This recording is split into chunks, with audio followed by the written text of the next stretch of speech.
Hey guys, it's Marta. Welcome on a hot day, but today I thought it's a good day to work in the garden and I thought you might want to join me. Today I'll be pruning my salvias, I'll be pruning my roses, and I hope you will join me for the ride. I will say everything that I do to my plants so they bloom beautifully throughout the season. Let's go.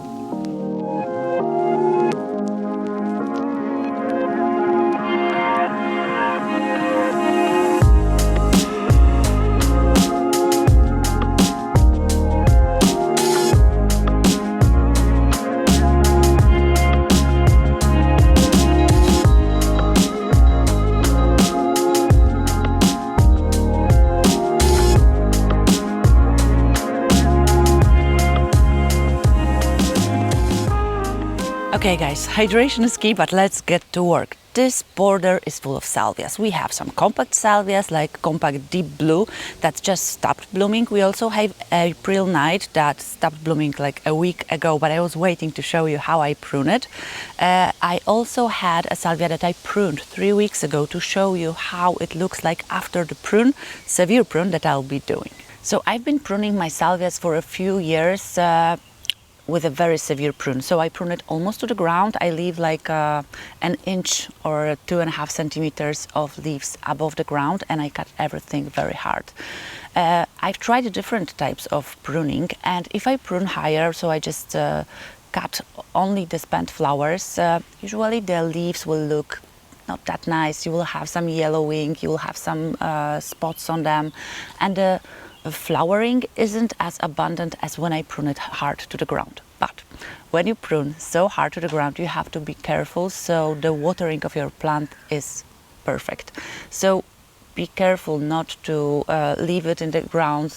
It has no leaves and then it is drought. There is no water. You definitely need to be careful and water your plants. But I've had one situation, but it was only once that I pruned the plants to the ground and we had 3 days of severe rains, like we had flooding of the garden, and then they did not make it. But that was only once, and then I've pruned them hundreds of times and I always get incredible results. But as a disclaimer, you need to be very careful with your watering both ways.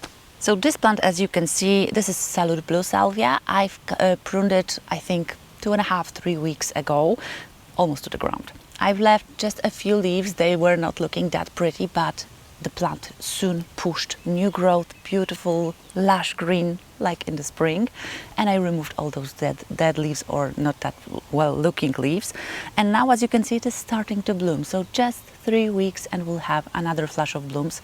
Of course it will not be as abundant as the first flush of blooms, which is normal for most of plants, but still will get so much color and healthy looking leaves. This is what I want in the summer, healthy looking leaves. You know how it is. In summer some of the plants are not looking their best, so cutting or pruning hard always gives us this nice flush. So now I'll be pruning the compact deep blue salvias. When you look inside of the bush, you will probably see right at the base some new growth is starting to push. When we prune all of that old foliage, it will have more light, it will grow very, very fast, but always remember about the disclaimer about the water. So I am removing now all of the all of the old foliage. I'm pruning it back. This is a perfect composting material. You can already see the new leaves are pushing, but now they will get the light and they will know to grow upwards and bloom for us again.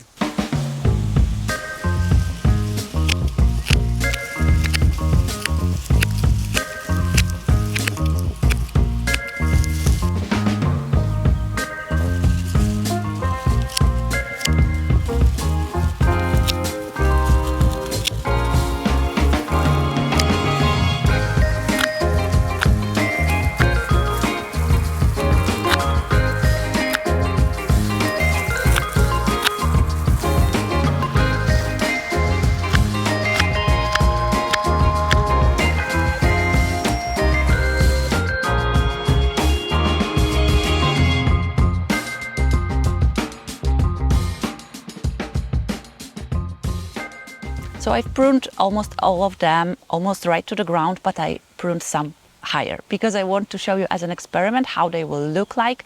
And I also got a few questions after last of the video. Some people bought salvias and they said, you know, they stopped blooming, but the leaves on the lower part are looking so healthy. Do I need to prune that hard?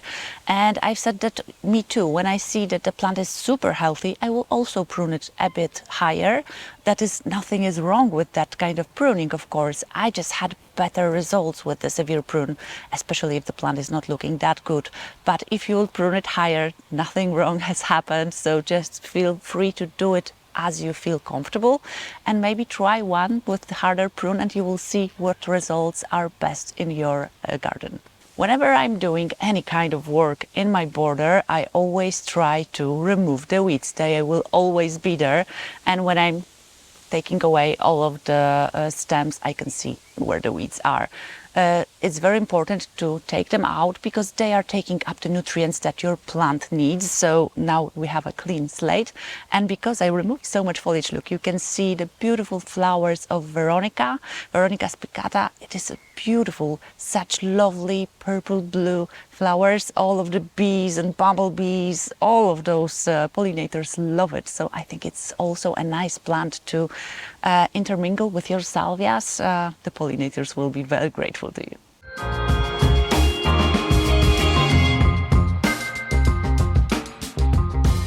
So what other perennials can you treat with a severe prune? The most severe prune I do to salvias and I do to my geraniums without geranium roseanne, because this is a geranium that blooms throughout the season and you don't have to prune it.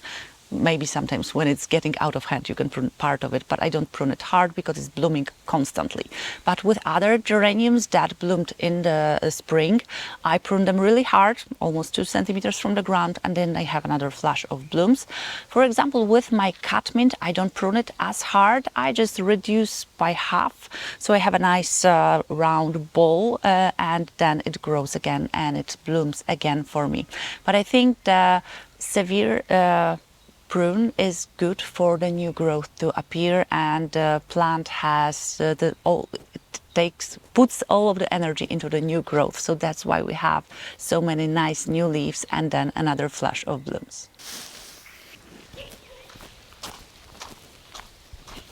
So when the purple from the salvias is gone, we can enjoy the purple from the lavender. I have a few types of lavender. I have English lavender like Munstead or Hitchcock, and I have the Platinum Nickel. It's a hybrid lavender. I'm not really a fan of it.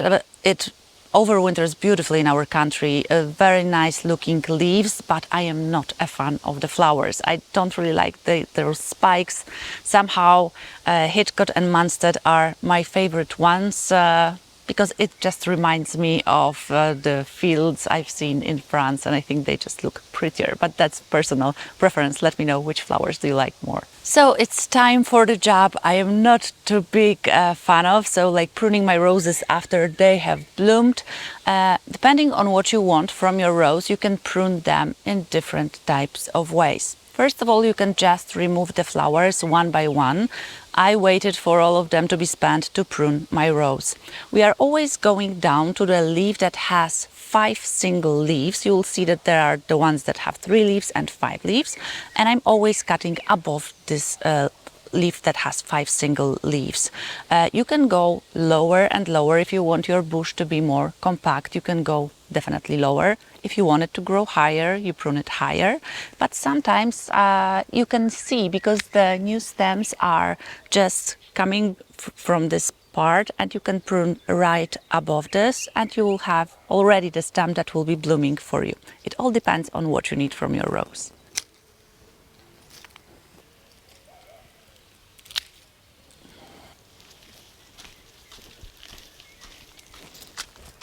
This rose is called Sharifa Asma. It's one of my favorite roses. Blooms almost, it's one of the first to bloom in the garden. Beautiful scent, beautiful flowers, but all of the flowers are spent.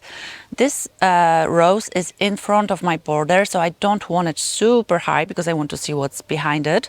So I will be pruning it quite severely. So I will reduce it by half now.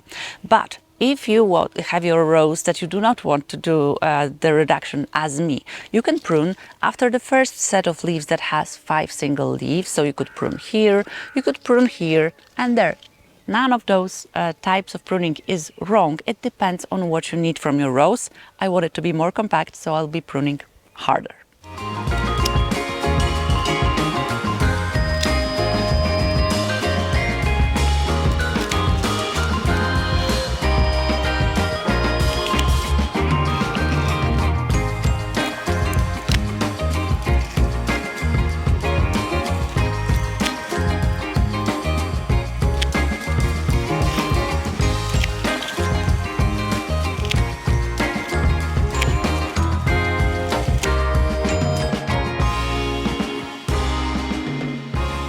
So when I'm pruning my rose, I'm trying to give it a round shape because I think it will look better.